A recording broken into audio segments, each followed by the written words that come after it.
Hey everybody, Robert here from Black Belt Gaming, continuing my read-through of Dragonslayer, the role-playing game.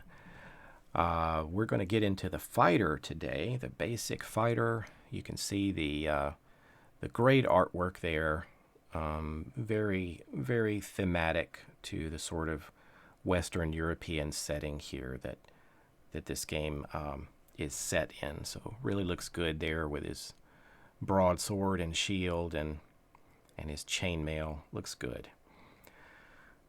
We see the different titles, very similar to the first edition AD&D. Like we said before, this game sort of mixes some parts of AD&D with BX D&D. Ability requirements, none. You want to have a strength 3 fighter, you can do it. Race and level limits, humans any level, Cyclops man 10. Dwarf 9, Elf 7, Gnome 6, Halfling 6, Half-Elf 10, Half-Orc 12. Prime ability is Strength, and you get a D10 per level. Remember, in this game, you start with maximum hit points at first level. Gold pieces is 5d4 times 10. So you could start out with a pretty good amount of gold there. Let's see, just flipping back. Of course, that's more than the monk. And the druid and the cleric could get a maximum of 180. So you have the most gold possibility here. You're going to at least start with 50. Fighters are skilled warriors and experts in martial combat. Fighters are versatile and proficient in all forms of weaponry and armor. They are dependable, durable, and play a vital role in combat. I gotta say, back in the day, fighter was one of the absolute most used classes that our group would play with. Fighter was essential. Fighters can be themed as Anglo-Saxons, Normans, Vikings, Hoplites, Spartans, or Roman centurions as desired. Fighters can be low fantasy, seedy sellswords out for personal gain, or high fantasy heroes like Perseus or Beowulf. Fighters are stalwart frontline fighters, and they can be of any alignment. They can use all weapons and armor. However, there could be some restrictions based on your race. Only human, half-orc, and cyclopsmen fighters may use the bastard sword, two-handed sword, or halberd. We're basically dealing with weight and length there. Cleave. So when I think of Cleave, I automatically think of 3rd edition Dungeons and Dragons, but this is the author's own take on Cleave. Similar to what we're trying to get from AD&D's the multiple attacks that fighters gained. You know, they could attack certain lesser powerful creatures multiple times in a round if they were high enough level. Cleave here is sort of based on that. So if a fighter kills a target, the fighter immediately receives 1 additional attack per 2 levels. So 1 extra attack at level 1, 2 at level 3, and 3 at level 5.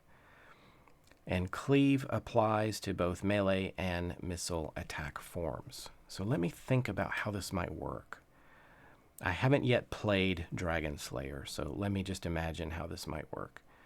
You're in a combat, let's say you're 1st level. You strike and you kill an opponent. Let's say it's a kobold. It falls. There's another kobold standing within range, so you're able to quickly get 1 additional attack.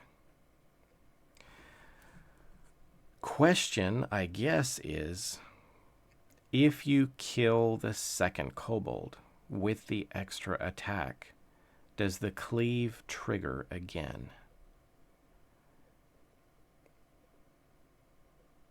I don't know. I'm sort of thinking maybe it doesn't. So I'm actually going to go here on the screen and scroll down just a little bit for you to see this. It's right here. If a fighter kills a target, he or she immediately receives 1 additional attack per 2 levels. So let's imagine maybe bow and arrow. You shoot from your short bow, you kill the enemy, and then you're allowed to take an additional attack. And you do that, and let's say you kill the second enemy. Does it trigger again? I'm almost thinking that no, it doesn't. I feel like that could be a bit overpowered. What was it? Somebody back in 3rd edition days used to talk about, it was an online forum somewhere, and they talked about the bucket of puppies. I can't remember. Something about you swing your sword and you cleave into the first puppy, and then you can continue attacking and you cleave in and cut the second puppy, and you can just keep going and you can just slaughter all these puppies, probably because they each have a single hit point. And so I think they were asking, was cleave unlimited? And I'm kind of wondering the same question from this right up here. So let's take a look at a higher level character. Let's say a level 5. You strike out at your opponent. Let's say it's an orc, and you kill it. And you're a 5th level fighter. You now get 3 additional attacks. So it seems to me it would be limited, right? I don't think it would just keep triggering and triggering and triggering. I think the cleave, in my reading of this, would only trigger once. So you kill that first target, or depending upon how many attacks you get. I don't know if this game allows a fighter any additional attacks, or if cleave is the only way to do it. It may be the only way to do it. But if a fighter kills a target, you immediately receive. So it's got to be your first attack, doesn't it? And then you receive, 3 additional attacks. So if you were using the 3 additional attacks and you went to your second target and you hit him once, 2 times, and then you killed it on the 3rd attack, does it trigger again? And are you given 3 more attacks after that? It seems like you could have nearly an endless chain, and I know it's not endless because you're only going to be able to attack what's within range, but if we're talking about missile attacks too, it would be a little odd to have your bow and arrow there and just be able to shoot down and kill an enemy and then shoot 3 more arrows in the next one and he drops, and then go to the next one, and then you're just wiping out a dozen enemies on the table or on the battlefield. That seems a bit overpowered, so I'm inclined to think it triggers just once, but let me know what you think. I wonder if this has been asked online before. I don't know. But it's a good ability. I'm glad to see something like that in here. When I see some other basic write-ups, like other clones that do basic D&D, very often one of the things that I hear people look for and often miss is the fighter's ability to do something like this, because I think so many people really liked that in Advanced Dungeons & Dragons 1st edition.